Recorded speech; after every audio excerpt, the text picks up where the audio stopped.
মুখ্যমন্ত্ৰী ডক্টৰ হিমন্ত বিশ্ব শৰ্মাৰ আজি উপজা দিন।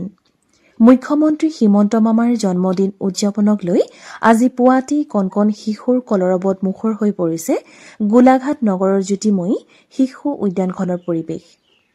শিশু উদ্যানখনত আজি এইদৰে কণকণ এজাক ছাত্ৰ ছাত্ৰীক লৈ উখল মাখল পৰিৱেশত মুখ্যমন্ত্ৰীগৰাকীৰ জন্মদিন উদযাপনৰ উদ্যোগ লয় ৰাজ্যৰ বিত্তীয় মহিলা আৰু শিশু উন্নয়ন মন্ত্ৰী তথা গোলাঘাট সমষ্টিৰ বিধায়ক অজন্তা নেওগে। আজি পুৱাৰ ভাগত এজাক শিশুৰ মাজত পৰিৱেশিত হৈ মন্ত্ৰী নেওগে কেক কাটি মুখ্যমন্ত্ৰী ডক্টৰ হিমন্ত বিশ্ব শৰ্মাৰ জন্মদিন পালন কৰে। এই উপলক্ষে শিশু উদ্যানখনত মন্ত্ৰীগৰাকীয়ে ফুলপুলি ৰোপণ কৰে।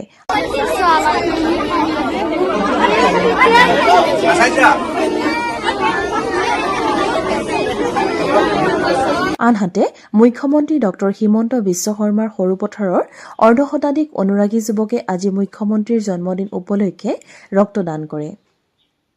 ৰাজ্যখনৰ মুখ্যমন্ত্ৰীগৰাকীলৈ আমাৰ ফালৰ পৰাও থাকিল অযুত শুভকামনা।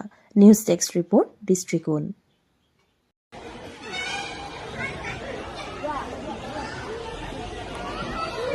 সকলো ছাত্ৰ ছাত্ৰীকে লাইন পাতি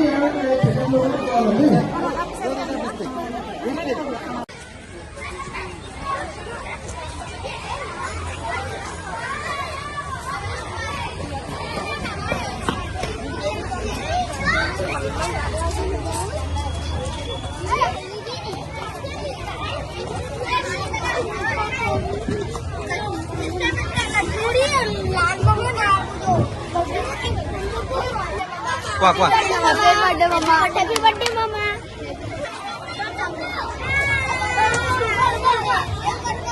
কোৱা কোৱা কোৱা হ্যাপি বাৰ্থডে মামা